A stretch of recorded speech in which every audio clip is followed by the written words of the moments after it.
Hello everybody, Chris here, and today I'd like to talk to you about how you can get free legal music to use in your videos which you may be uploading to YouTube or other sites. So when it comes to music licenses, there's really two types out there. There's the standard traditional copyrighted works, which would include most of the famous bands, people that have been licensed on to record companies, that kind of stuff, usually copyright. If you use that in your videos, there's a good chance you're going to get flagged. Technically, you'd be breaking the law, so it's not really recommended that you go ahead and do that without permission from the original author. However, at some point in time, a group got together and they realized, with copyright law, it's kind of a pain for people to build upon other people's work. So they basically created this licensing scheme called Creative Commons. So with Creative Commons, there's different versions of the license, going from attribution, meaning CC attribution, you just have to give credit to the person who originally created the piece of content, which in this case would be music, but it also applies to things like artwork as well. And then there are other versions of this license, which you can read at creativecommons.org/licenses with an S. Make sure you actually know which kind of license you are dealing with before you decide to use it in your videos or any other work. But you can find music that actually has this kind of license. Now, if you're going to be uploading to YouTube, I believe, and of course not a lawyer or anything, but when you monetize your videos, it would count as commercial. So you wouldn't really be able to use CC attribution non-commercial or non-commercial share alike or no derivatives. But if you find music that has CC by attribution or I probably just stated that. I mean, you can read the other ones and see if they apply to your situation as well. But if you can find this kind of music, all you really need to do is give credit to the original author. Now, of course, I did bring up one such music author who has this kind of music. So at incompetech.com, that's INCOMPETECH.com, you can find Kevin MacLeod's music, and he's basically been putting this stuff out for years, which is intentionally out there to be background music for works like videos. So basically, every song you find on this website, actually, he has given basically the rights or the what's a better way of putting it? He has licensed it under Creative Commons attribution. So if you go to his site, find one of the soundtracks, and hit this More button here, you'll actually see the proper credits for using his music in any of your videos. So as you can see, it's a CC by attribution license, as I was talking about. And if you go ahead and copy this into your video description and you decide to use the music in your video, you're A-OK. That's exactly why he has it up there. As long as you're linking back to his site with this information, by putting this in the video description, you're good to go.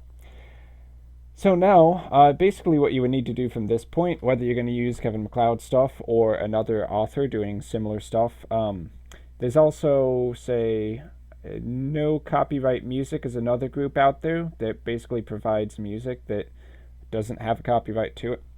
Don't know exactly the attribution scheme, if you need to give attribution, if it's Creative Commons or whatnot. But I know they do allow you to stream to Twitch with that. So once you find your music, go ahead and download it. You can hit the download button, and like any other file on the internet, it's going to start a download. So you just got to save this MP3 file generally and import it into your favorite video editor. Personally, I use Adobe Premiere CC. I think that's Creative Cloud, one of their newer versions.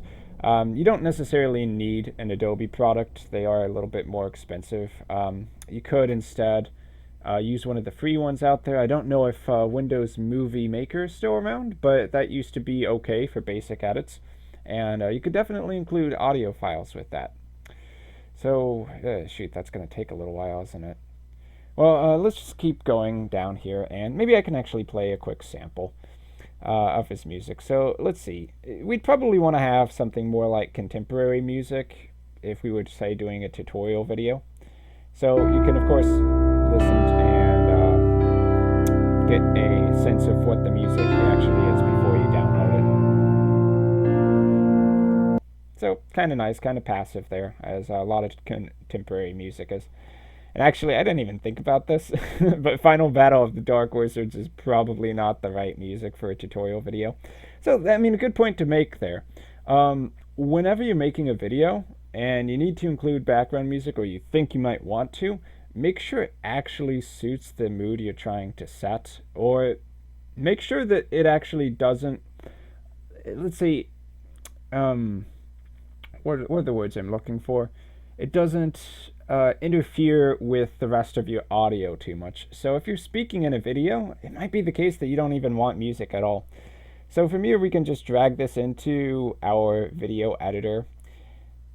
And they all kind of work the same here. So I have video and then the audio, which is going to have my spoken voice here. I can go ahead and play that. Hello everyone, Chris here, and today I want to talk to you. And you can hear that just fine. And now all we would need to do is put this in the audio track. Different editors are going to do it a little bit differently, of course. And you'll want to make sure that the music isn't too loud. It doesn't interfere with your audio too much. Now this track I'm pretty sure is going to not be the one for this video, but you know what, let's go ahead and play it before I even turn down the volume on it, and you'll kind of see what I mean. Hello everyone, Chris here, and today I want to talk to you all about 5.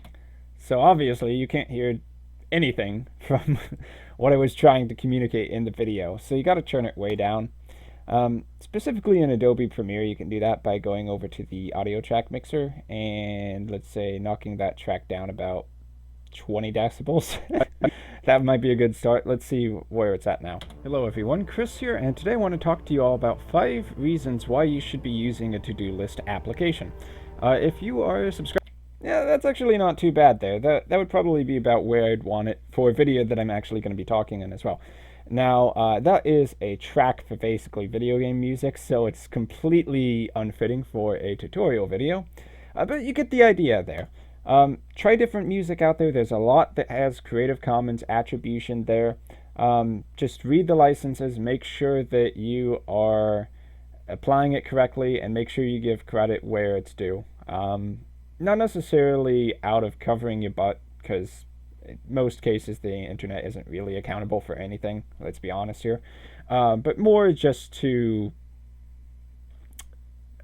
what would the word be, you know, these people out there who create, let's say, Creative Commons art and music, they put a lot of work and time into it, and giving them credit for it is the polite thing to do, at the very least. So you get the idea here. Go check out, look for some Creative Commons music. There might even be some nice music that's in the public domain or has no copyright at all. You just got to search around the internet for it, download it, throw it into your video editor, and you should be good to go. Just, once again, make sure you give credit where necessary. So I've been Chris. I hope you found this useful. If you want to see other tutorials that are kind of in this vein, where I'm talking in a more, let's say, casual manner, just let me know. Leave me a comments down below. And it helps give me some feedback. So once again, I've been Chris. Thank you for watching, and I'll see you in my next video.